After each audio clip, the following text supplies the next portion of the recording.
All right, we're going to open up the Water Sewer Commissioners meeting. It is March 25th at 5:30. We're going to be discussing the budget. Bob is going to go over it. Oh, present is Keith Bonias, Bob Sullivan, Bob Josie.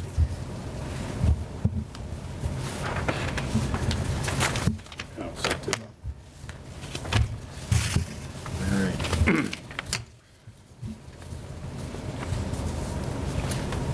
All right, so, let's see. Salaries, I went kind of with the way Colin did the formula last year. It's not the way I normally do the salaries. I run through and estimate how much, based on weekend coverage and how many hours, and, I figure it out with all the different operators, having full staff, basically. Yep. I think Colin still kept staff in here. He used different numbers than I did. He went on the low end of the scale, but to be honest with you, to get a licensed operator in here at the low end of the scale, we're going to be sitting in the same staffing plan we have right now. I've been going through all of the towns and other things.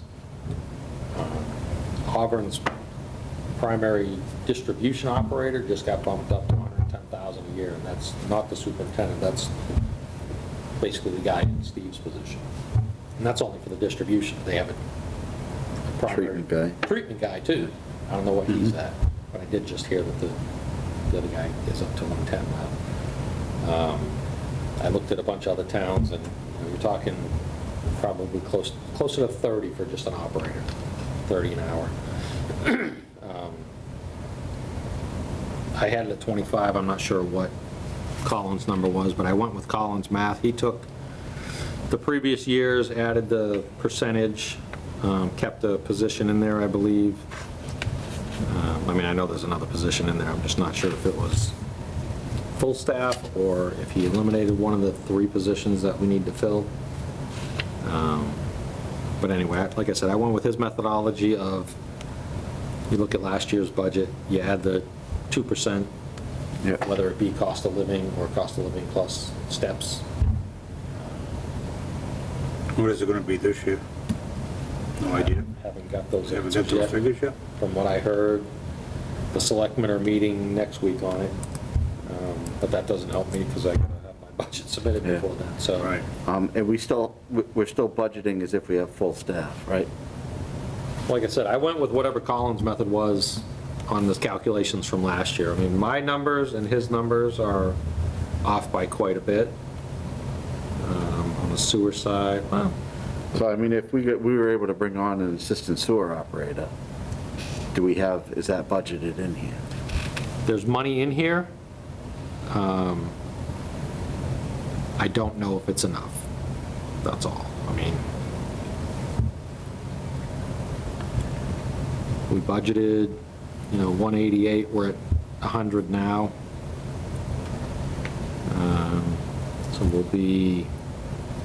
So actual for 20 was 137.79. So his numbers, that's 50,000. So he's got budgeted 50,000 for a position. So my guess is that would be one position. Yeah, but that wouldn't be starting in July. You know what I mean? That wouldn't be for the whole year. That's what I mean. That's not enough to cover Cover a full year. to cover a full year, one position. Yeah. And theoretically, we need one position water, one position sewer, and one position split. When we originally had it, we had 2 on water, 2 on sewer, and Willie, which was split, but he wasn't full-time. Yeah. And one of the meetings we had arguing over staffing and everything else, you guys wanted to get the position that was split to be a full-time position. And then another meeting, you guys wanted to hire the sewer operator, the water operator, and a full-time split. So I got to get that from you guys, what direction you want to go, whether it's to get to full staff, whether you want that split person to be full, or Willie was at 29 or 30 hours. Well, I think right now, if we were to hire a quote, split person, I don't think, you know, and I viewed Willie more as a custodial situation, so I don't know that that And that was my thing.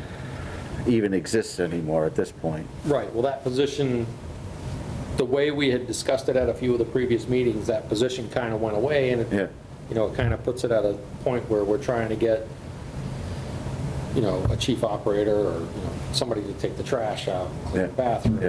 you know, and I can tell you a lot of that doesn't happen on a Right. regular basis. Right. And, I mean, when I've got 15 minutes, I run out and cut the grass in sections Yeah. as I can. I mean, Yeah. Well, that's what I was gonna ask you too, if we had anything in here for summer help and, And that, again, last year, they pulled the summer help. You know, when Colin came up with the numbers that he came up with for the budget, he pulled the summer help and figured the money was there because we were, I mean, and unfortunately, this year, we don't have the same scenario we had last year where we had all the final numbers from the previous year's budget. Right. So we knew exactly what we were working with. I'm always doing a budget halfway through yeah, and trying to guess at where we're gonna end. Yeah. right, So, it being the fact that we knew we didn't hire someone for that position, and we were in September, or October, whatever time it was that we finished the budget last year, yeah, we knew there was some money in there to cover the summer help. yeah, But, so he took the summer help out, but we didn't, I mean, we already had the summer help work all summer, yeah, but he took out that line item, just figuring it was covered in the other yeah, portion of the budget that we knew we weren't using. Yeah. So, I mean, we spent 3264 yeah, for summer help, but summer help was out an awful lot yeah, with that number. yeah. So Yeah. if you had, Yeah, I think it would have been more like 5. and that's what I think Yeah. that's what I estimated for the Yeah. budget for that. But like, so that's my point is, if you want summer help, you got to decide if you want to go like last year where we had 2, if you want to go this year, if you want to go 1, or if, you know, if we are budgeting for it, it's probably going to be a higher number than that, Yeah, because I wouldn't anticipate whoever takes the summer position to be out as much as they were last year. yeah. Well, I think we can probably do with just one, couldn't we? Yeah, I think we could do with one, For the summer. and I think it was beneficial to you guys, because you didn't have to worry about hopping on the lawnmower so Yeah, I much. mean, they got a lot of work done. Yeah. That was like crap work that I really shouldn't be out there trying to do. Right. Right. You know, a lot of times I was trying to do that stuff before a meeting like this, because I'm Yeah. like, well, you know, it's 3:30, I should go home, but the meeting's at 7, so I've Yeah. got, you know, Yeah, 4 hours to kill, so Yeah. I'll run around and get stuff done in between, because I'm not gonna drive home to turn around and drive back. right. So we had problems with summer help last year? No, I think there was, Wasn't so much problems, I mean, we got a lot of work done out of it. yeah, I think there was a couple of illnesses, I think, Oh, okay. so. It was it's, They weren't, it's teenagers or, you know, yeah, I know, it's hard. it's that age, it's, Not like when we had somebody by the name of Keith down there we could rely on. Listen, I was a workhorse down I there. know it. as I said, yeah, the kids nowadays don't have the No, dad they don't with the have whip to work Yeah. the left that you had. I told you, that paint's on that garage, I put that there. That's stuck for 30 years. It's like, "Good, we need another coat. What are you doing this weekend?" So, But I think we should go with a split person if we could. Between, Well, what I'd like to see is a person, like say you hire, say a laborer, so a split person, but then somebody that's also got the incentive to learn one of these things. one of the two, right? You know, because I don't think Or there's, both. I don't think there's, I'm always a firm believer of getting all our employees cross-trained, both water, sewer. yeah, You never know what happens. I mean, like Steve, we got him cross-trained and the water opened up and he moved over to there, so we weren't trying to fill a position. yeah, Right. yeah, You Steve's know what I mean? been great. And, yeah, we lucked out with Steve. Yeah. I just, I mean, I've got concerns as to the typical issue you have with bringing someone in, getting them licensed, getting them in a position. Oh, yeah, and then they bail. Right, Yeah, no, so- I completely understand that. I mean, you know, I've always been a firm believer of if you've got if you've got good employees, you need to treat them right and not give them the incentive to want to go somewhere. Correct. Right, keep So- them, yeah. Yep. Yeah. So, I mean, that's another discussion that should probably happen at some point. Another one, while we're talking about salaries and these positions, I know you guys like because you get them a little cheaper, but again, like I said, sometimes you end up being a training ground for the rest of the damn Right. state. You know, you bring them in, you train them, you get them licenses, and then they take off for the next highest paying job, and, Right. you know, We gotta do something about the salaries over. I mean, I ask people, I've been talking to a lot of people lately. You know, I talked to people in Auburn, I talked to Webster, I talked to,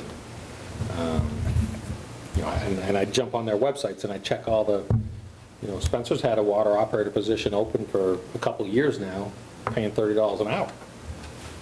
It's just an operator, it's not even the primary operator, it's Yeah. the one under him. You know, it's, if you want to get licensed operators, which is my next area of concern, is you guys want to bring people in and get them trained, but none of them have experience. You know, I mean, Steve, all of Steve's experience is what he's learned here. Yeah. At some point, he's going to run into things that he's never been exposed to, doesn't know how to handle. And to get full licenses that we require is 3 to 5 years. And right now, you guys are relying on me. I mean, if you guys decide you want to get rid of me or whatever, you guys are in trouble. I mean, we don't have anyone here that's licensed other than me. All right. Yeah, we know that. I mean, I think you guys should probably look at it as on the water and sewer. I mean, we've got full licenses that are covered for the sewer side, but the water, you don't have enough licenses. What's Steve Other at? than mine. He's got his ones full, Yeah. but we're a 2D. He passed the 2D test, but he's not full. I know he's applied for it, but we're just waiting to hear. Yeah. So it's a lot harder when you're under the gun trying to find someone to fill a Yeah. position with the full licenses, because then you're kind of at the mercy of the market. Right. I just can't understand why nobody's going into this market, because it's, The numbers are going up and up and up. there's demands for it, you know? I mean, when I was going through it, for the state of Mass, the average salary for a water superintendent, not water and sewer, in Massachusetts is $115. And it varies. I forget what the low and the high were, but the average is $115. But like I said, there's, you know, an operator position It's is either paying. water or sewer. Right. Yeah. The, not even the superintendent, the primary operator is getting 110. And obviously, the further you move towards Boston, the higher the numbers go. I mean, just an entry-level operator going into Somerville? I think Somerville was 105 base, and then they had shift differential and license enhancements on top of that. So unfortunately, that's what you're looking at, and that's what you're up against. And all these younger people coming into it are all saying, why would I go to Douglas? Yeah, it might be slightly easier work, but it might not be, when I can go there. And when you go to, you know, Somerville or a big system, you get experience towards higher licenses, which make you more valuable. Whether you, I mean, you could be cutting the grass, but your license hours are working towards getting you fulls at 3s or 4 level. Yeah. So, I mean, those are things that you guys need to consider.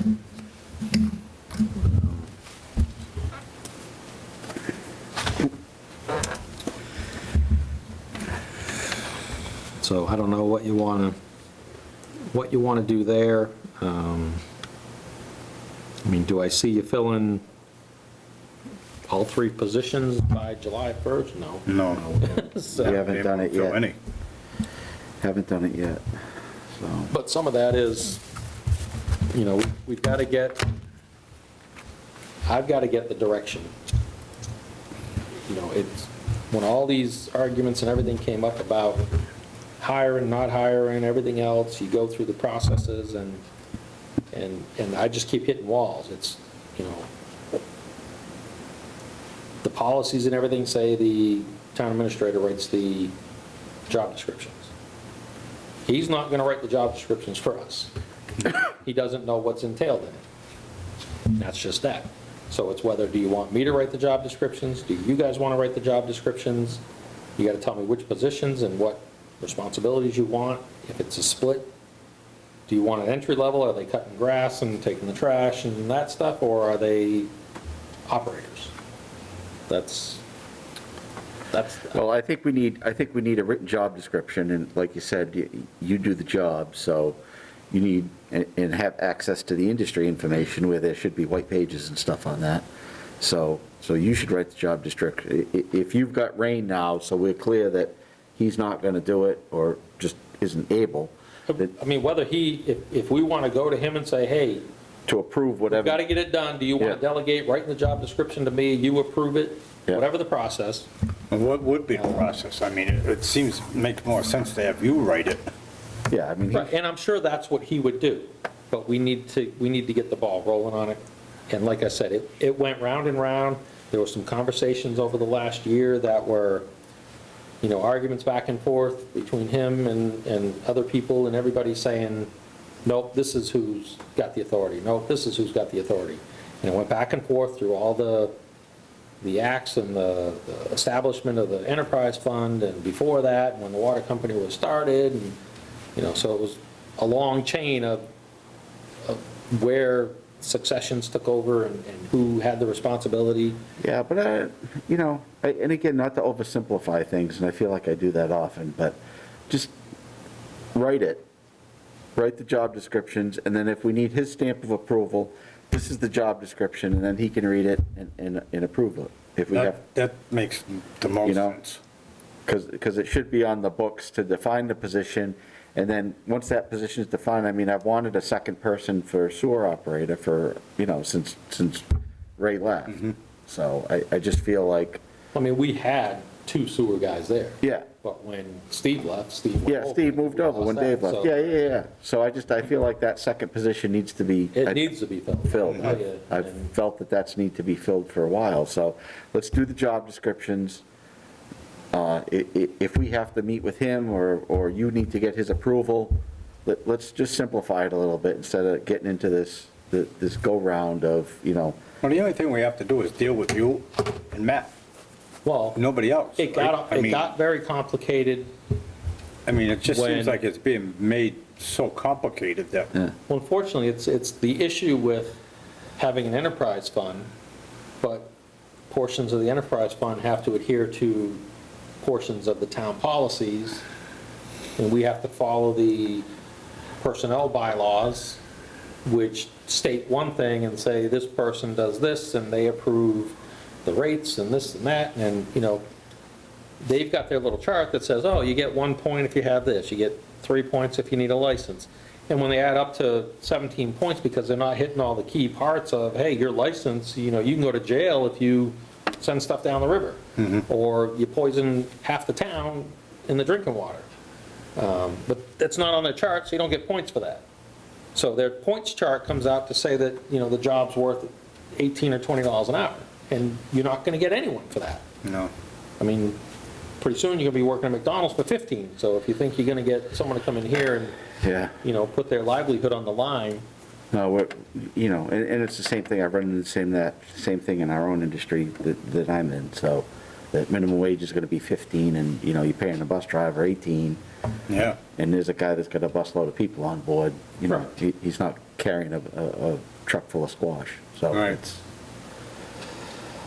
yeah, I mean, there's, so maybe, and maybe on top of that, we need to, you know, once we've completed this exercise of you've developed the job descriptions, you know, maybe we need to meet with the personnel board, and there needs to be some changes to that bylaw. I mean, I know that there's 1 or 2 changes in there already that I've looked at for 2 years that I don't think are correct in there. So, and then maybe we need to, if we need to be included in that, you know, process, if we have to go through that process with them. Yeah. right. And then another portion of that was the hiring and firing authority and the procedure for getting to that point. Interviews, who makes the decision, who gives the offer letter, all that stuff. Because all of that was all over the place. You were in a meeting with me, and the town council and town administrator both said that I was the hiring and firing authority for anyone under me, and that my position was you guys. That's not how it came out this last year. So it was argued a different way, so. Well, I'd like to have a definition on that too. And that's what I mean. because I just want a clear path. Yeah. You give me the clear path, I'll follow the clear path and get Yeah, it moving. yeah, because I sat with you, there was, one of our hires, I sat with you on and did that one. So, yeah, I'd love to see that defined. I'd love to see that defined. Yeah. Me too. Yeah. It would make things a lot easier for me. Yeah, If it's written and this is the path you Yeah. follow, I can follow the path, but I mean, I don't, and again, not to oversimplify it, but if, use highway as an example, is if John can hire somebody, does he have to go to the selectmen to get approval to hire somebody?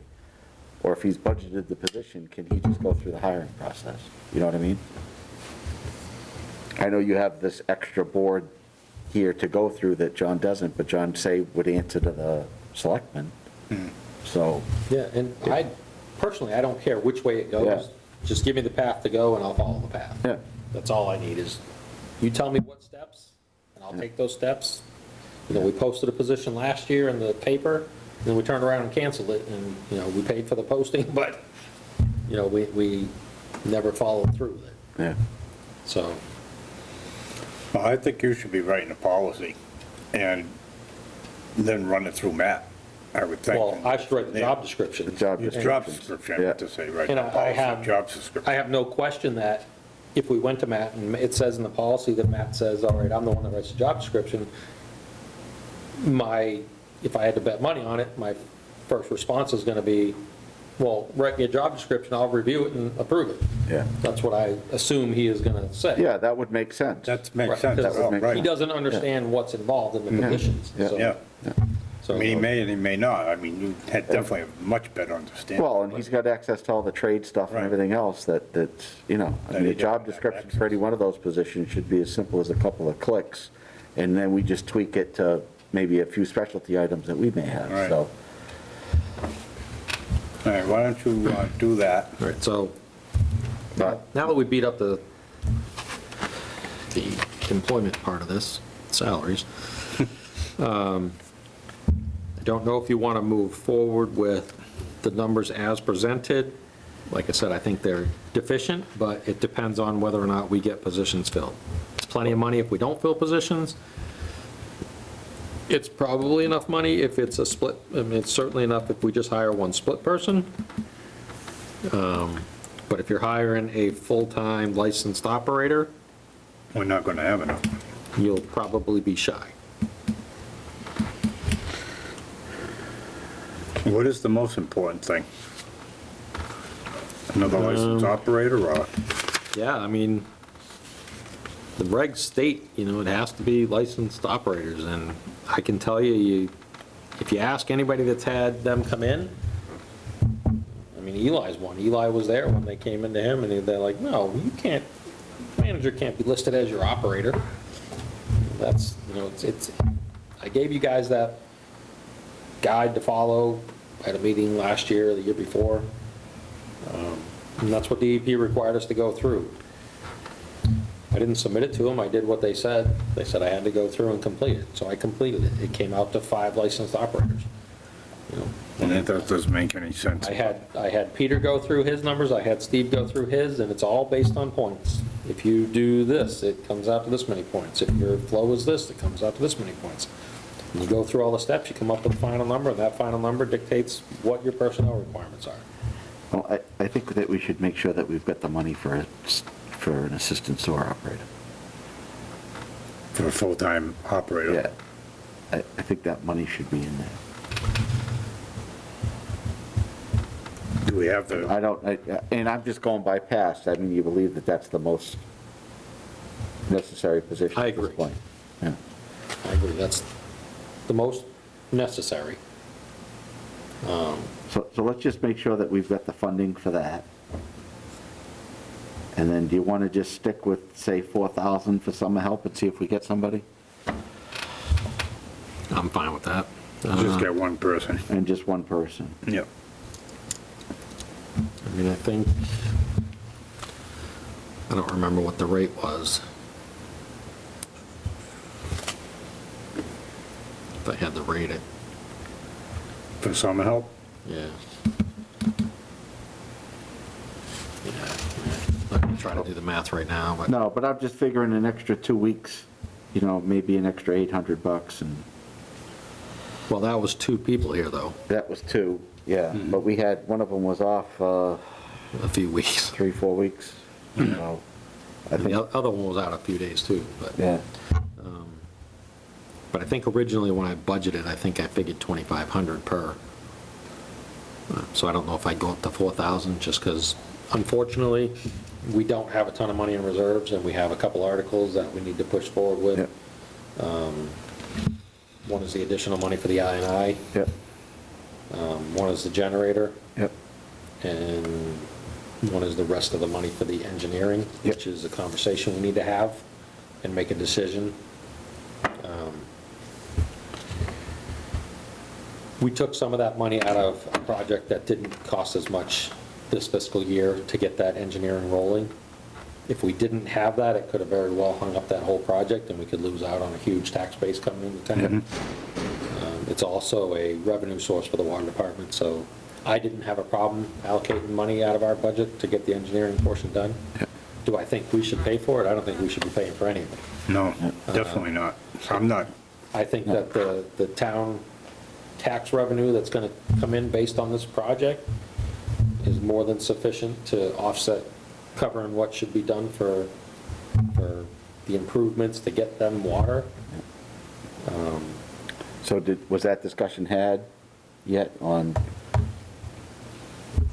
It's, going through the, I know Bob Maneric's pushed it. yep, I have no idea if there's been an article on the town side put forth or earmarked or anything for that remaining money. So I did earmark or put a article in place just so we don't hold it up. yeah, that was the 53,200, is that, Yes. yeah.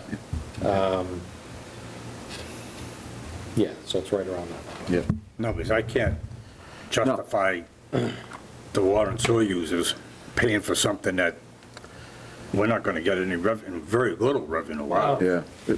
Well, that's why I said, and, you know, Colin had brought it up at one of the meetings that, yes, we would be willing to fund a portion of the engineering. I know he threw out a dollar number, which was probably close to what it cost, but I know he was also throwing it out to, you know, show good faith that we want to work towards this and get this to be a successful project. And even before that meeting, I ran numbers through myself, looking at what I would estimate revenue coming in and what it's going to cost, and financially, it makes sense to move forward with the engineering, which is why I had no problem saying, yes, let's hurry up and go ahead and get going with this. You know, yes, it's coming out of our funds. Do I think it should? Probably not, but business-wise, it would still make sense. As long as we know that project was going forward. If it's not, then, you know, this is us throwing away money. But we got to a point that it was a pretty much a done deal. I think there's one last hurdle to clear, and then it's a go. You know, we're supposed to have some meetings with some of the people over there soon to discuss what the plans are. So anyway, my point is when I ran the numbers, it made sense, and it's still financially a good decision to move forward.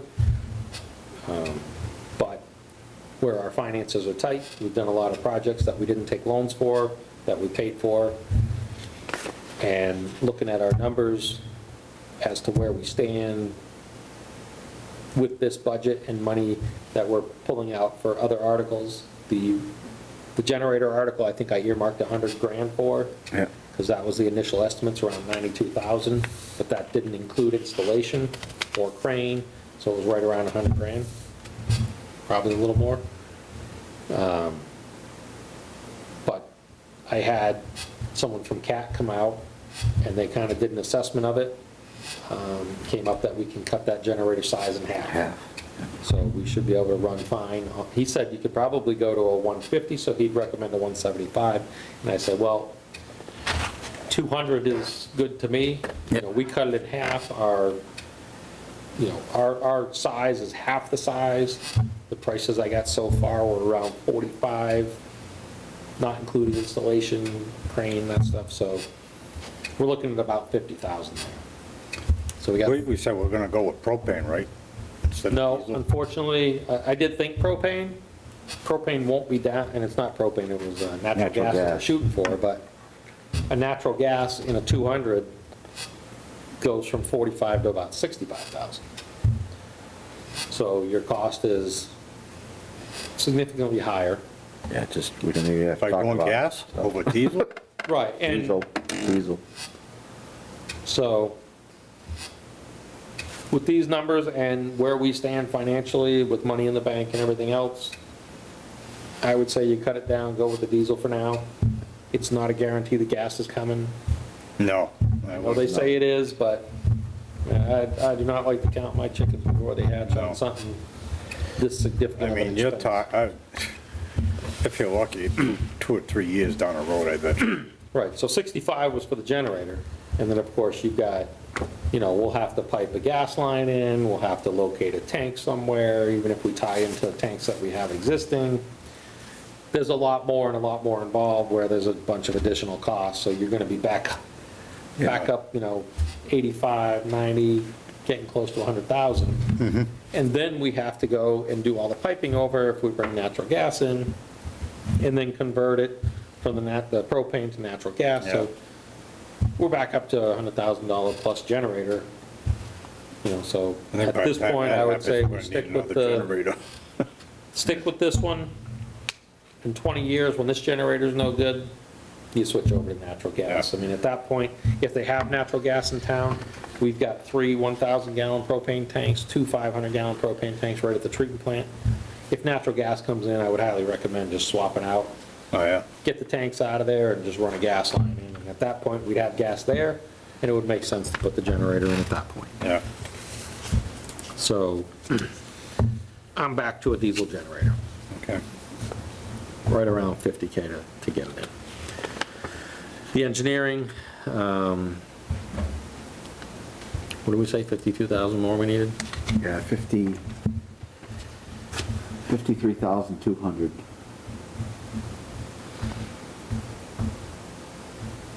All right, I think that might have come down a couple thousand, so we're gonna be ballpark 50 grand or so right there. So there's just over 100. And I know we're late in the process now, but for us, it wouldn't make sense to take a loan out on the generator, right? That wouldn't,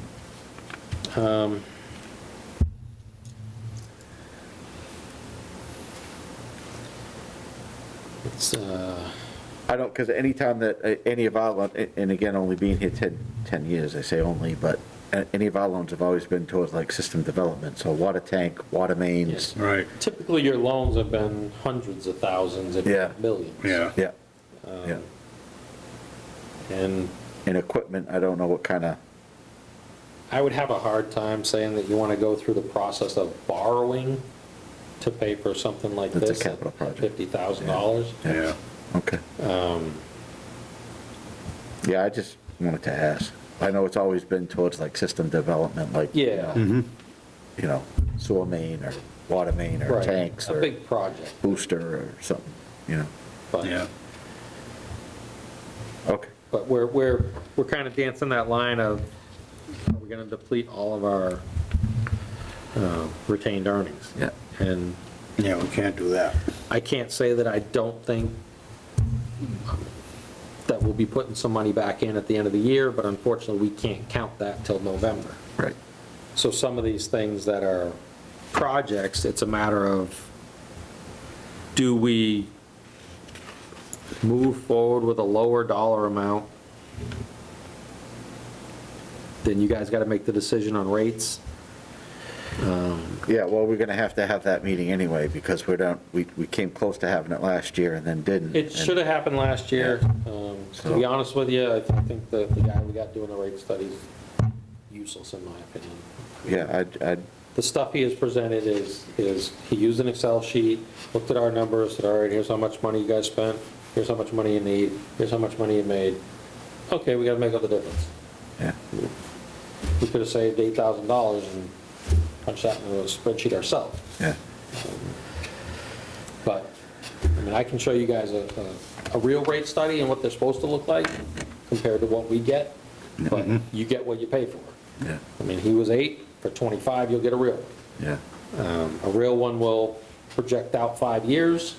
It'll look at all your capital improvements that you're looking at, Yep. whether it be you need to do X amount of miles of water main replacement, if it's a potential new tank, if it's, just whatever you're looking at. They would look at our capital, our water system master plan, all these projects, you need to factor those in. That's all stuff that they would look at, and they would give you a 5-year, you need to go up 12% this year, 13% next year, 10% the following year, blah, blah, blah, to get you to where you need to be. I think Doug's in it for a quick buck. He bangs out a quick thing, and to be honest with you, every one he's done, his first call to me is, oh, you might want to sit down. You guys got to raise the rates 50%. Yeah, I know, it is. Every time, and I'm like, are you out of your mind? My commissioners are never going to approve a 50% rate hike. Yeah. Well, what do you think they'll accept? If you can get 8 to 10% out of them, you're doing good. So then he comes to the meeting and says, oh, I recommend 8%. I'm like, if I'm paying you It's like you're dealing $8,000 with a for you to bookie. ask me what I think you guys will accept and give you that number, then you Yeah. just threw $8,000 away. yeah. Yeah. But yeah, that number on the last one was just, Didn't we talk about one time But going up to like be honest with you- 2.5% a year, or? Well, I brought that up at that meeting that we had and Doug yeah, was just there. that we go up every So year, why are we not 2.5%. going up 2 or 2.5% every year? That's Yeah. inflation. You're trying to use a budget and stick with the same numbers Yeah. on numbers that we know our costs are going up by 2% every year. Yeah. We know that. I mean, it's a given. But you're trying to stay level funded, but you know your expenses are increasing. It's just, the math doesn't work. Yeah, it's not gonna work. So when I brought it up, he's like, oh, no, you don't want to do that. Obviously, it takes away his paycheck. Yeah, But, I mean, my opinion was you should be raising steady, a slow, steady increase each year. And then in 5 years, you go through all the numbers, do an See where we in-depth, stand. extensive search, whether you pay someone to do it or whether we do it in-house. I mean, if I had more staff doing all the stuff that I'm doing now, I'd have time to sit down and put all these things together.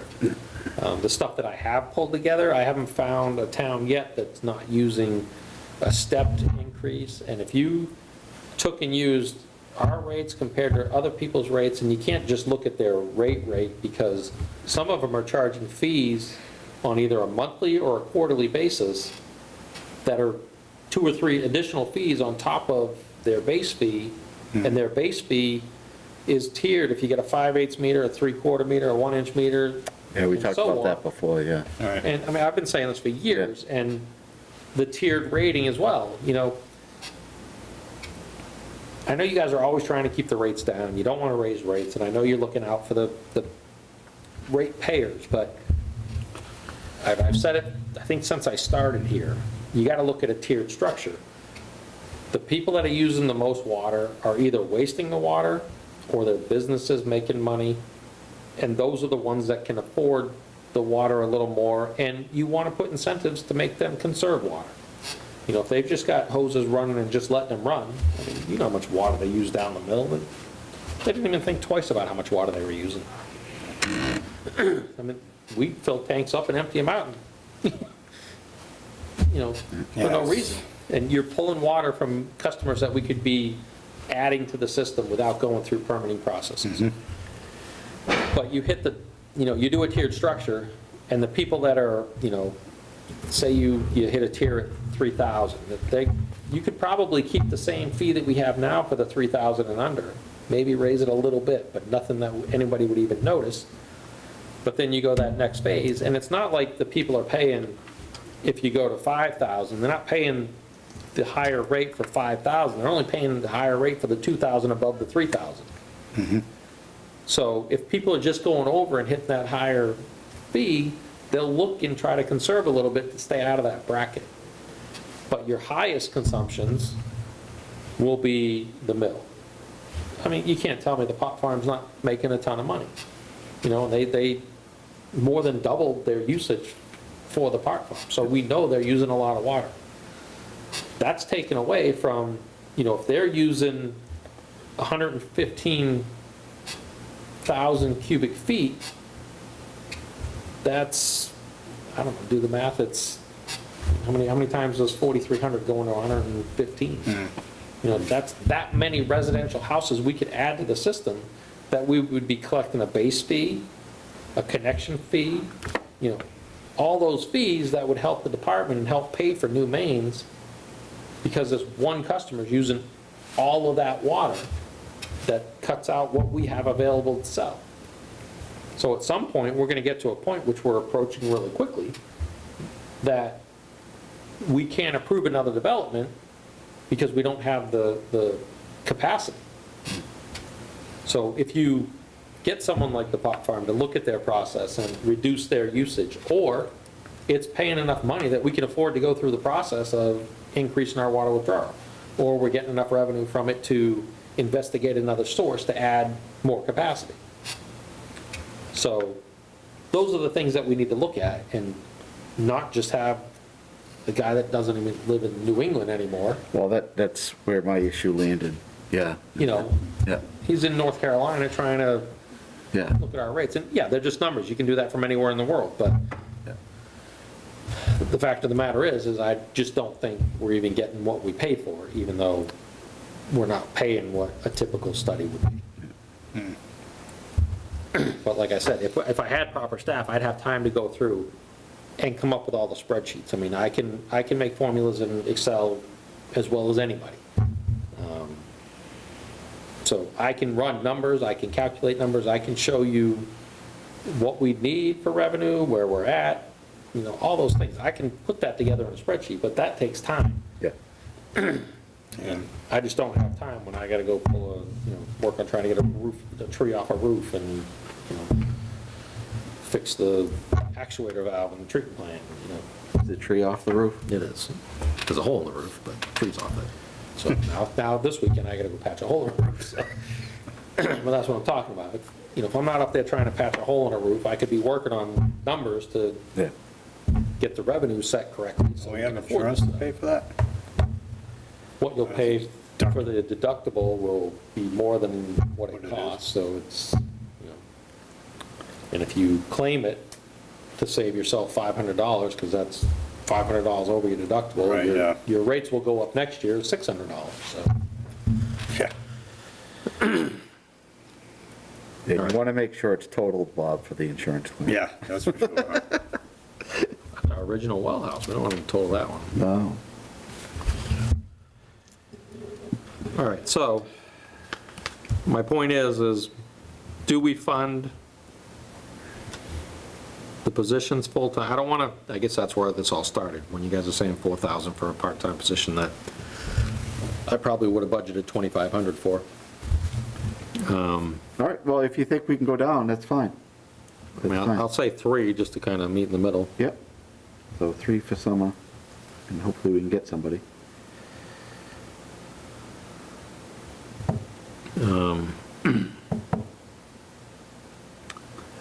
So overtime, I know Colin took the numbers from previous years and based it on that. But I can tell you, I'm kind of getting tired of being in here every other weekend, covering for free and everything else. And you guys don't pay me overtime or anything, and that's why the overtime budget's lower. Typically, we were on a 4-man rotation, so I'd be in once every 4 weeks. Yep. But I'm in every other weekend, and I have been for the last almost 3 years, so it's getting real old. Yeah. Well, it'd be, you know, that's why if we can get the sewer operator, that assistant sewer operator Right. filled, That would you know, fill that and get me off the every every other and put me on one every 4. Yeah. So at least one position would help out in that respect, but that being said, these numbers are based on you guys getting every other weekend free. Yeah. And that's not the math I use when I do my calculations. I've got a spreadsheet, and it's the same spreadsheet I've used every year. It's what the rates are, what the overtime rates are, what the hours are for 40, 80 hours for 2 weeks. It's all broken down, and the numbers are off from what we have here, so. But if I put my numbers in, we're gonna have a hard time funding the budget under the current structure. So, unless we can guarantee, Gene, that we're going to do a rate increase and it's gonna offset the revenues by X amount, Well, I absolutely think that there's got to be, I mean, I thought last year there needed to be a rate increase. I agree. I So, think we put ourselves behind the 8 ball by trying to cut the budget down as much as we can to make it appear that we don't need to raise the rates. Yeah.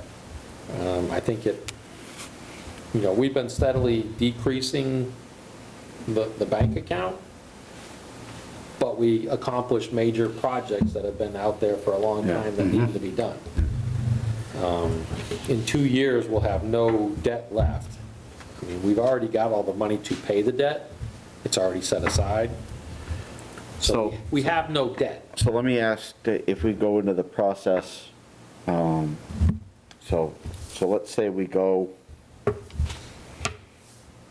with this, okay? And we have to guarantee Gene that we're gonna raise rates. What's the process so that we can get that done? It depends on if you want to follow with Doug's rate study, or if you want me to come up with another one that makes more sense. Yeah, I mean, I'd have to re-review his, because not for nothing, it was last year I looked at it. and- But his numbers are way off. I mean, you know. His numbers were high, and I'll explain what happened. It happened every time he did a rate study. Like I said, he'd come up, oh, you Yeah. better sit down, you guys got to raise the rates 50%, blah, blah, blah, this is what you should be at. I tell him he's nuts, you guys aren't going to approve that, I know you won't approve a 50% increase. I mean, unless we had some major thing, which isn't out of the question right now, like PFAS. I don't know if you guys have heard about the PFAS. Yeah. It's hitting everywhere. Dudley's got on their town article right now, 11.5 million to build a treatment plant, because the levels are so ridiculously low, it's 20 parts per trillion. That's like one drop of water in 660,000 gallons of water. That's how low you're trying to measure down to. The results are all over the place. Dudley is teetering on the level. They're 18 for one test, 23 on another test. They do a 3-month average. Dudley came in at the 3-month average of 20.5. So because they're that close on a limit that they just came out with, that the federal government said 70 parts per trillion, Mass said, no, we're going 20 parts per trillion for these 6 compounds combined. So because they set that limit at 20, if they would have been 25, Dudley could save $11.5 million. And that's only for the treatment plant. That's not including the, probably up to 300,000 or 400,000 for the engineering portion of that at this point. So, you're talking $12 to $15 million. So anyway, so to expedite the rate, The rate thing can be as simple as you guys look at Doug's and say, well, we don't agree with 42% or whatever he came up with. And the reason you guys got presented the 40% is Doug called me, well, what do you think the commissioners will accept? I said, Doug, we're paying you money to do a study, you present what you think. Yeah. And that's what he did. Okay. He presented that to you guys. I know it upset everyone, but I'm tired of paying someone $8,000 for him to ask me what you guys will accept and just giving you guys, the number that I tell him you guys will accept. okay. So, I mean, if you want to go by a rate study that I'll stand behind and agree with, then, we pay the $25,000 and have one of the firms that do a real rate study. Well, we won't do this at that point. But I don't know if that's really necessary. I can tell you that No. And then- And don't get me wrong, I think at this point, because it's been 4 years, 5 years? It's been a Closer few, to 5, I it's think. been a isn't few it? years. Yeah, since we've done a rate increase, I don't think we're at a point where we would just start like a 2.5%. I think we need to do more than that. No, But I think- and that's what I mean. I You- think Doug's numbers. If you look were at way it 4 off. years, and now 4 years, if you would have been doing 2%, that's, Yeah. 8% right there. But that's 8%, that's compounded, so that 2% would have Yeah. got 2%, and that 2% on that top would've of got that. two. So, Yeah, you're behind at least 10% yeah, right off the bat. yeah, yeah. So, I mean, we can look at numbers. We'd have to go 10% just to break even? That would be my opinion, without running all the numbers. But that being said, it's 10% additional revenue we're looking for. It's not, he just simply, 10% on top of your, if you're 3.3 times 10%, add another 33 cents, you're at 3.63. That's not the way I would do it. I would almost say we could get close to what we need if you did a tiered structure. You might have to go up a little bit on that lower level, and then the next tiers you jump up. If you look at any tiered structure around, their lowest How many towns are doing number, tier structures? huh? How many towns around are doing tiers? Almost everybody. Almost everybody? It's one method to show DEP, for one, that you're promoting conservation. If you do a tiered structure, the higher water they use, the more money it costs them. So, the person up North Street that was filling up their duck pool every day will think twice about filling the duck pool every day and emptying out clean water every day. But if you did a tiered structure, some of your higher users that we all know are the ones making money. Right. I mean, unfortunately, there's one that'll get hit that's not making money, and it's probably the biggest expense for you taxpayers to begin with. Yeah. Will get hit, because they're one of the top 3. But to be honest with you, that usage is a lot of irrigation. It's the irrigation month that kills them. Yeah. If they investigated putting a well and running their irrigation off of a well, they could save a ton of money. And if you tier it right and they look at it and say, all right, do we spend the money and put in an irrigation well that's not got treated water with KOH and chlorine in it, and who knows whatever else we might have to treat for in the future, where you don't need treated water to water your lawn. It's actually Right. worse for it. The lawn doesn't like chlorine. Chlorine will kill the lawn. Yeah, you so- burn my tomato leaves Yeah. when I water. So, we dose it so low, it's not too big of a deal, but, No, I'm blaming you anyway. yeah, I'll take it. I could have a fungus, I don't care, you're getting. Yeah. So, you would get a tremendous amount of revenue off of your top tier people. And there's 3 major ones: the mill with the pot farm, Haywood Landing, and the school is your other big one. There's all kinds of options you guys can look at. If you, I'm against kind of saying, oh, well, it's a school and, you're going to pay it through your water rates, and you're going to pay it through your taxes for that rate increase. But I'm against not discouraging them from conserving or finding an alternate source. Right. Maybe it's one of your high school kids, you guys have projects you got to do, right? Community projects. Looking at capturing the rainwater off the roof and putting it into a tank or something, irrigate some of your portion off of that or something, I don't know. The way that high school's set up, your fields are down low. Yeah. You could have your irrigation come to a tank underneath the parking lot or something, Yeah. and it would be above ground, and you could irrigate with no energy or anything. You capture the rain, it's above, it goes into a tank that's above your fields, and then you can drip irrigate, or you probably have enough head pressure to, spray a little bit out. Yeah, they're irrigating all the fields with town water. Yeah, and when I drive up there, they're irrigating the Oh, they driveways don't too, care. so, Yeah. They let it run. And they're gonna play sore on that. Yeah. right, so, You know, you gotta come up with things to incentivize people to stop wasting What they water. did when they built the school up there, they just let the water run constantly and never even bother. Yeah. They ran so much water that they messed up the new field. Yeah. And had to go up there and redo it, because they put so much water on it. It's crazy. All right, why don't you spend a little bit of time and work on a tier structure and see what, and we'll go over it.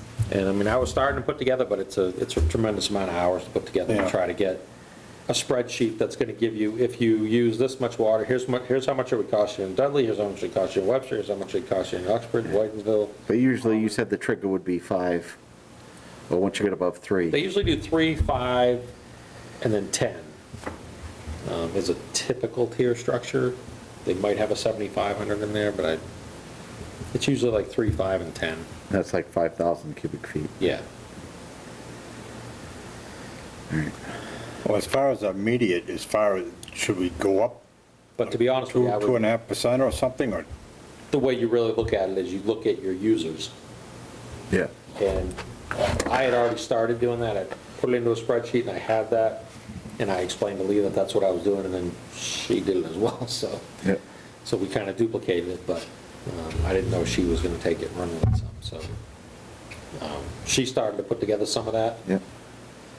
So we have, I think she was putting it together to have it for this meeting, but I'm like, this isn't a rate meeting, this is just a budget meeting. Yeah, no, but we've got a, it gives us a plan for the budget. Right, so anyway. the way you would typically look at a tiered structure is you look at what you're gonna capture. Yeah. And you base your tiers kind of on what the revenue you need to generate, and then you set up your numbers to fall into those tiers. And if you need a little additional revenue, but you don't want to hit the fixed income elderly people that use the minimal water, you move that line down a little. Instead of 5,000, you move it to 4,000, and you move this one to 2,500. Yeah. But the other part of that is, a lot of the tiers that you see are based off of people quarterly billing. So, Yeah, easy. Too Right, many I- subjects. but I'm just saying that. Yeah, no, I When you gotcha. quarterly bill, Yeah. their 2,500 is our 5,000, Yeah. because we only bill twice. So, Twice, yeah. when they say they're using 3,000 as their step fee, their number is our 6,000, so, we're way out. Yeah. So there's a lot to factor into it, but you really got to look at the numbers and see how short you are for your budget Yeah. and how much money you want to have going towards capital stuff every year. Yeah. And then you just structure your rates based on the tiers to cover that. All right, but we gotta get moving through this, because Yeah, because we are short on time. So, like I said, I cut this budget way down from what I feel it should be to do a bunch of the other stuff that really should be done. But it was kind of based on the methodology that was used last year. So, just to go through the key points and where they are and what they involve. So I guess this is the easiest way, because 90% of this I don't have much control over.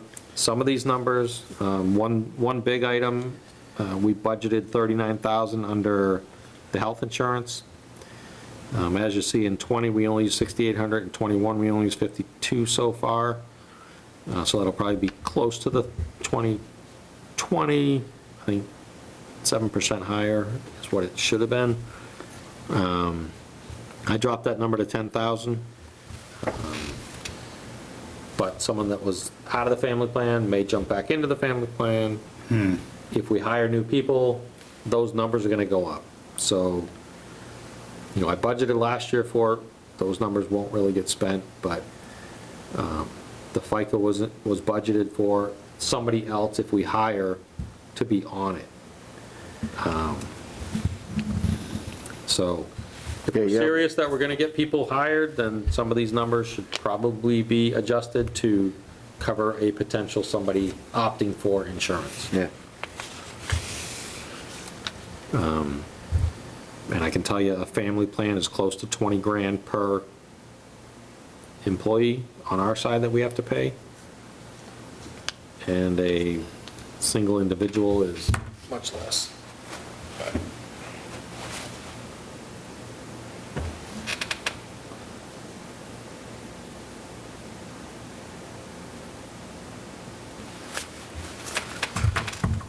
So I don't know if you want me to budget for one person taking a family plan potentially. I think we probably should. Yeah, just in case. So then that, that assistant operator position's ready to rock and roll. Right. So I need to go up some on the insurance and the FICA.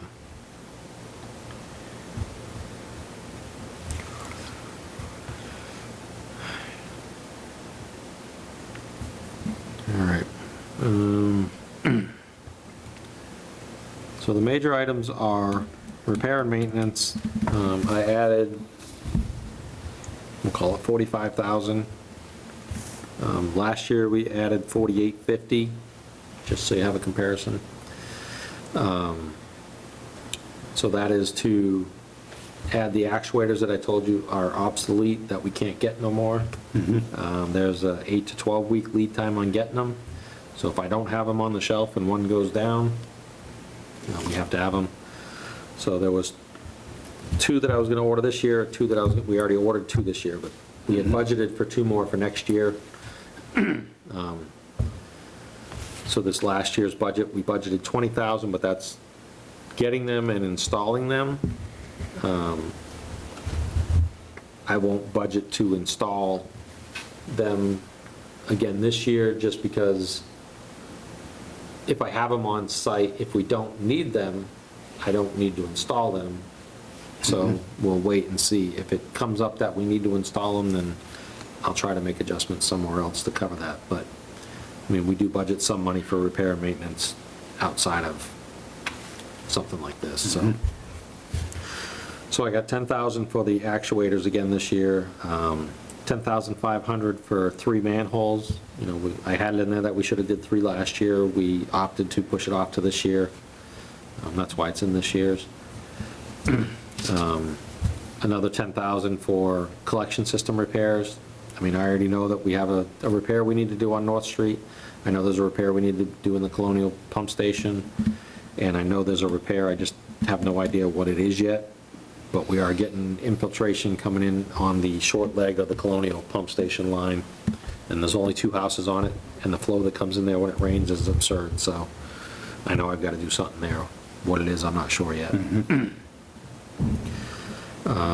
then we had 2,500 for, not 25, 7,500 for the heating system in the garage area. That furnace has crapped out. We can't do anything to get it running right. I checked around, it does double in price. Yeah, I told you. I didn't, seemed like kind of ridiculous, but no, the equipment doubles in price. Yeah. That's what he told me. I just, like I said, I wanted to run it by I you, double checked it, and just to get your take on it. yep. So, and that number is, the 7,500 is based on what you said is required, Right. so. I have 7,000 in there for fence repairs. I don't know if you've been up by Colonial, but the fence is pretty much laying onto the building now. It just, like, uprooted the cement and everything for that pole. Plus I have a few repairs down the treatment plant that some trees came down and took out a section of the fence. So that covers that for 45,000, those items there.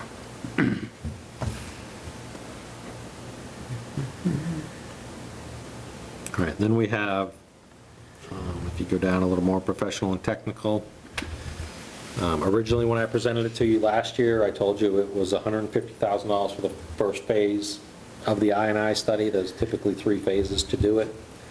Your first phase is to try to identify and narrow down the areas that you have concerns about, which I started this year, but last year the budget got cut to $50,000 because it was misinterpreted that the 3 phases was the total dollar amount was to be split over 3 phases, when, I had explained it was $150,000 for the first phase, and that The additional phases, we don't know how much those will be until we finish the first phase. So we don't know what it entails and how much we're gonna have to do for the second phases, second, third. So we didn't allocate enough money, so one of the articles on town meeting is to cover the difference just to get the first portion of the first phase done. So we're behind even more than we're already behind on getting that done. So I did put an article forth to cover the additional money needed to finish that first part of phase one. And they said, well, there's no sense in trying to, they won't have time to complete the rest of what would be phase one within this budget year. So we do need to budget additional money, but they have to reevaluate how much it's gonna cost, because if they were doing it in conjunction with the first part of phase one, you know, they're already here, so they gotta remobilize and everything else to do the second part of phase one. So it'll be a little additional money, so I don't know exactly how much that's gonna be yet. They kinda wanted to wait and see where we ended up with this. At this point, like I said, they would've did it in conjunction in certain areas, but at this point, they're like, well, let's just narrow it down first, and we'll identify exactly where we need to go for the next part of this first phase. So I'll need additional money for that. I think I put, I have my notes here. I think I put the 50,000 back in, which probably isn't enough, but I had to put something in. I know last year it was just said, well, if there's not enough, we'll just go to town meeting and get the rest at the end of the year. But unfortunately, it kind of stiffs us that by the time we're at town meeting, you know, I can't authorize them to do work until after it's appropriated. And at town meeting, I've only got another month after town meeting. So at that point, I can't authorize them to do work until we're at that point, until I get it approved, so.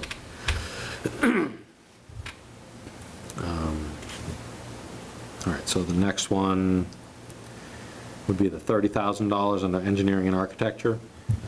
Like I explained last year, my intent was to get the filters done this year, which I still plan on having that completed. So we change out one set of filters, roughly $25,000 for that project. We change out the filters to get us to 5-micron filters. We've already exceeded the expected useful life of those filters by 5 years. And our permit is going to be renewed this year for our wastewater permit, so we are going to have more stringent limits. We're going to have additional limits. We're going to have additional testing. One that I didn't factor into this was additional testing for aluminum and for PFAS. It was more recent, and I just talked to EPA today. They are going to institute PFAS sampling. They weren't aware of how much PFAS sampling costs, and they said they don't have an approved EPA method for wastewater for PFAS sampling yet, so they don't even know or understand what's entailed. And the levels they're looking for are so low that you almost have to sample naked, because when you read through the rules on how to sample, you can't wear anything that you washed your clothes and used fabric softener on. So anything that you had fabric softener. Anything that has water repellent, anything that has stain repellent, nothing Gore-Tex, nothing Tyvek, so you can't wear a Tyvek suit. It's just a list a mile long on things you cannot wear or come in contact while you're sampling. It's just that sensitive of a test that they're trying to sample down to. But that being said, those tests, you know, she had mentioned quarterly sampling on the sludge, and it could be monthly testing on the effluent. Those tests run about $700 each, which is going to be another item we talk to when we get into the water portion of this. So, you know, 12, 16 times 700 is what we're looking at for sampling on the wastewater side of PFAS, which I don't have included in here. That number would fall under the large number that you see under other services, that 115. So, you know, you got to increase that by, you know,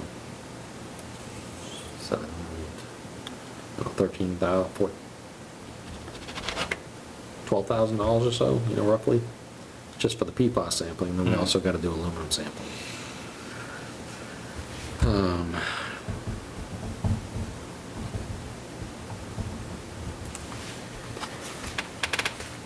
Like I said, I just found out about that today. We're 10 years overdue for our permit, which I've been letting that go just because the longer we go, the less we have to do this stuff. But moving on through the items. So the pilot was, the $30,000 was to do the pilot study to determine, you have an engineer come in and they run a pilot, it's what they call it, a pilot test is they run scenarios and they run different chemicals and they try to get a lot more precise and get your exact chemistry based on what your wastewater is, what's in your wastewater, your pH, your alkalinity, your BOD, your COD, all your different things that make up your wastewater, and what chemistry comes out best using which chemical and which filter to get the best treatment possible. And from my conversations with the engineer that I've had do pilot studies in the past, he said that with the process that we have, the SBRs, with the filters that we have, if we change those to 5 micron, which was my intention with this round anyway, change one set of the filters to 5 micron, and depending on how the pilot study goes, running it with the different chemicals running through the 5 and the different chemicals running through the 10 micron, we may leave one 10 micron, may leave one 5 micron, and depending on time of year, when our limits are different levels, we have more stringent limits in the summer than we do in the winter. We may use the 10 micron for the winter, the 5 micron for the summer, who knows? We'll look at that when we get to it. But if we can't achieve the limits that we need for the winter months, then we may be stuck going 5 micron on both sets of filters. But regardless, that study's $30,000 to do that. Last time he gave me an estimate, it was like $25,000, but I'm figuring inflation over the last 3 years, since he gave me the quote, probably be up closer to $30,000 now. All right, that's that number. If you go down to the capital item, I got it at 20, it's a little less than we had last year. Some of the capital items, we are splitting kind of the cost of the meters. I know metering, everybody thinks it's water meters because it's on the water system, but our billing for sewer is also based on those water meter readings.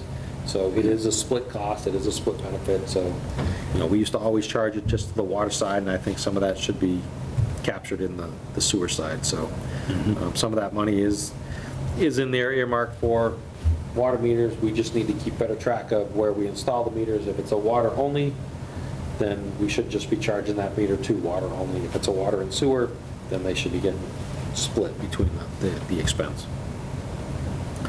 I also had some money in there to purchase a submersible pump, because at this point we don't really have any spares for any of our pumps down there, and we should have a spare of each pump. So we have, unfortunately, we don't have money, so I couldn't budget the money for a spare for the Davis Street pump station, because last time I got a quote on that, it was almost $19,000 for a spare pump for the Davis Street station. So we got 2 pumps there. If one fails, we'll worry about it then. But at this point, I want to get one of the smaller pumps at the treatment plant. Probably be around $6,500, $7,000. And each year we should be buying a spare pump. So we have, once we get a spare for each pump, then we'll just replace as we need. But standard practice is you have a spare. Yeah. Just so if one goes down, lead time on all this stuff, and it's even worse now with all this COVID-19 crap, that lead times are ridiculous numbers now. Like I said, for those actuators, which we could have got turned around in a week before, it's 8 to 12 weeks now. And the price of everything's going up. So the item under the capital is the additional equipment. I've got half of the cost of a portable generator, and half of that is based on being able to hook that up to some of the wastewater pump stations should something happen. We don't have backup at Gilmore Street. And the backup that is up at Colonial is a Generac, which is a piece of junk generator. So that's failed a couple times in the past when we needed it. So if I get a portable generator, I'll get a plug put in so that should that fail and we need it, we can go hook up a portable to it. Right. But that portable will be for booster station, turbine station, Gilboa Street, and Colonial. So 50-50 split there. Okay. So you'll see another 15,600 on the water side of that line item. So that's about it for the sewer side. That's out of the ordinary things anyway.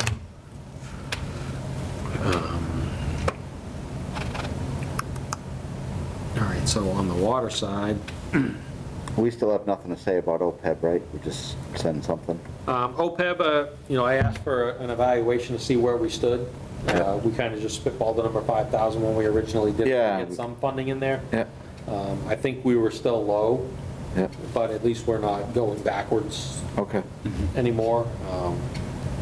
So we probably should increase that, but based on not doing a rate increase last year and kind of being behind the 8 ball, I kind of don't want to put it into this budget Yep. and worry about where we're going to get funded for it.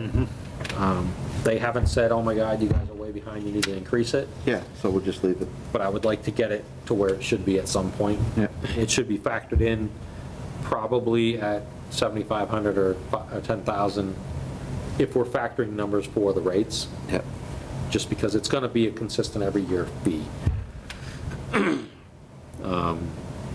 So for repairs and maintenance on the water side, I've got a rebuild for one of the primary station pumps, that's about 7,000. I put in there a rehab for the turbine well, or a turbine well rehab. It's a vertical turbine pump, but it's actually the one that I would be looking at rehabbing is up at Glen. Typically, if you talk to anyone that runs wells, that has gravel pack wells like we have, it's typically 3 to 5 years you should rehab your well so that you don't collapse the screen. Luckily for us, Douglas has probably some of the best quality water based on causing problems for a well that I've seen in the state. So I couldn't even tell you the last time my well has been rehabbed. I know Glen Street has never been rehabbed.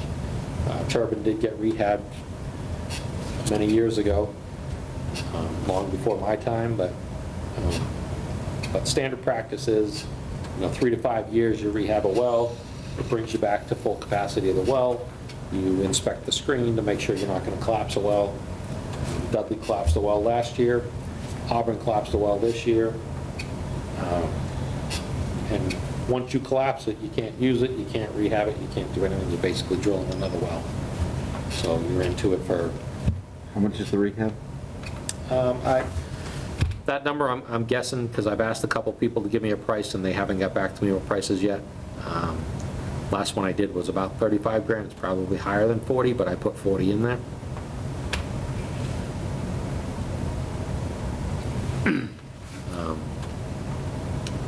But, that's something that, Is that just the well itself, or does that include the pump?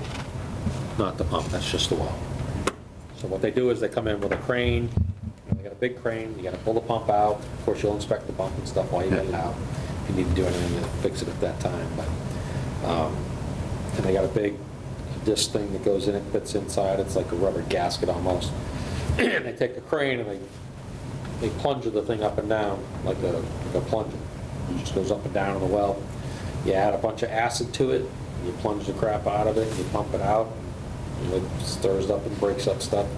And then you go the other way and you add a bunch of caustic to it, and you do the same thing. So between the caustic and the acid, it breaks up whatever's in there, binding up your screens or anything else, and it breaks everything free, gets everything flowing again. Yeah, I know, we're trying to hurry. Is this for the planning board meeting? Nope, but they're right after us, so you can stick around if you want. Go on. Yeah. So, like I said, typically it's 3 to 5 years. I was talking to somebody else in another town, and we were talking about well rehabs, and he's like, well, when did you do it last, and how much was it? I said, I haven't done one since I've been in Douglas. It's been 12 years, and it was probably 8 to 10 years before that the one before that's been done, and, our newest wells are from 95, so, it's been that long, and none of your wells have been rehabbed. I mean, the only one we do anything with is primary, because it's a tubular well field, and you don't use a company like that to do that style. Yeah. And we do it ourselves, which I will be having Dave come in this year, and we're going to go through it. I'm going to have Dave teach Steve how to do it some, just because I don't have the time to sit out there and try to do it. And Dave was particular about how he did it, and he has all his little rigs set up, so I'll let him show Steve, let Steve get a, experience from Dave and how he handled it. So anyway, that's the numbers in the repairs and maintenance. And then professional and technical. Yeah, professional and technical, where is that? 65. Oh, yeah, 65. So I budgeted 40,000 additional for PFAS.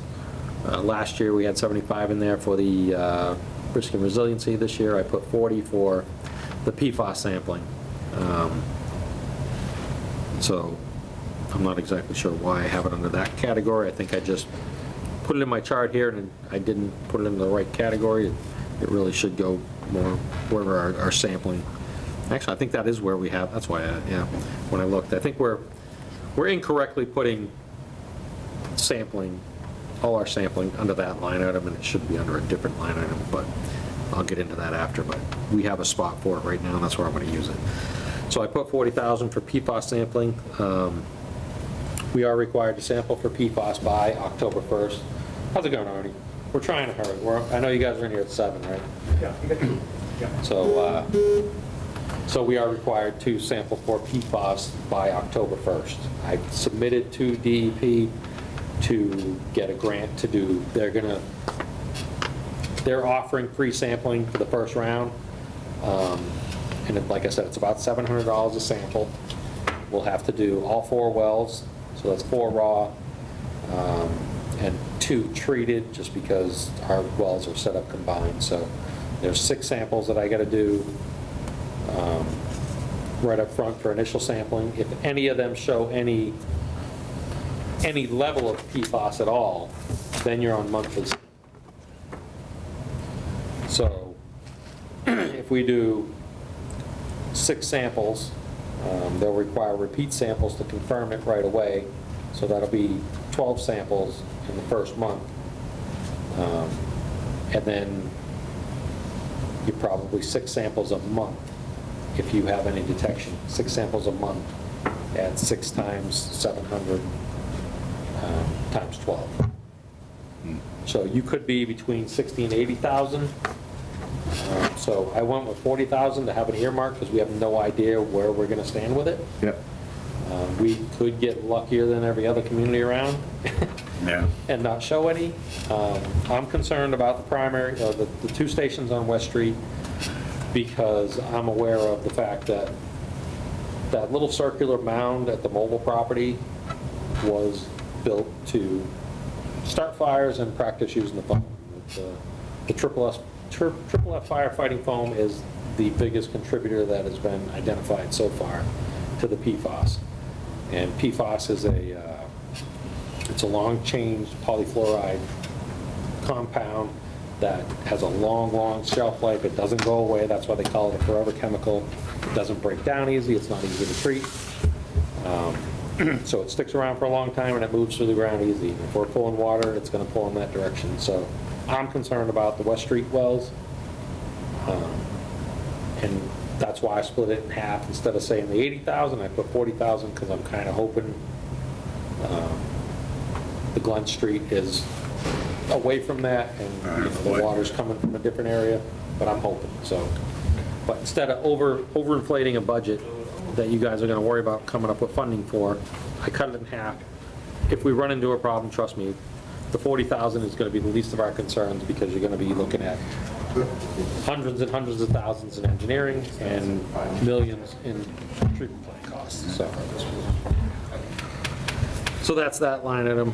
And the last one on the water side of concern is the 16.5 for the other half of the generator, so I guess I can say that wraps that up. Same idea on the sewer salaries, though. So I don't know if you want to budget money for the summer help, and we'll split it between the 2 for that side, too. Yeah, I missed that number on the water side. Yeah, so it was the same, because that was split between, so we were at 6,800 roughly. All right, so you want to do 3, So if I do 3 and 3, 3 and 3?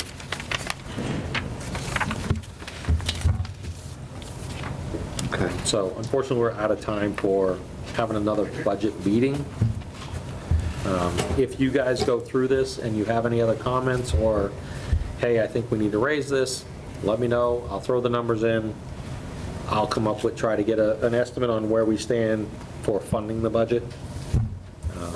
'Cause I Yeah, have- so because I'd like to have that, if we could, at our next meeting, to have something regards to The the funding rates. source, yeah. Well, so there's a couple things, I mean, the rates are gonna be a bigger bear to tackle. Right, We're gonna have to do some rates to get our base covered, yeah. but it's a matter of what you guys wanna look at for some of these larger projects that you guys consider one time, and I consider they're one time, but they're one time every year for something different. Yeah. So, theoretically, they're not one time. Yes, they're one time for that one, but I've got 10 of them, so it's one time each year for 10 years, and then you're starting over again, so. During the rate discussions, we'll get into that a little more. So when you rework your final, because you're gonna have this to Gene by Monday morning. Monday morning. So I'm working this weekend, so I'm gonna run through these So numbers if that more. 1,000,003 number changes, can you just shoot us what you're, Yeah, it's gonna vary a little bit, Yeah. just based on some of the salary numbers and We're gonna tweak we reduced a little, we yeah. increased a little Yeah. here and there, so I'll tweak those numbers. and tweak those? I'll get back to you guys and the potential Yeah. fund. But I mean, as of right now, I think the general consensus is we're all We're set pretty with what close you on what we, proposed. Right. on Yeah. what we proposed with some of the And what we put off from modifications. last year for this year, so. Yeah, so, well, most of the stuff that I said I was gonna do last year is still on target to be done. Yeah, But we did, we did split it in half, so yeah. those items are. Bob, I need some signatures. Yeah, but you can close the meeting. Yeah. So I make a motion He that can move we, over there and sign. make a motion that we close the meeting at 6:55. All right, I'll second it. All in favor? Aye.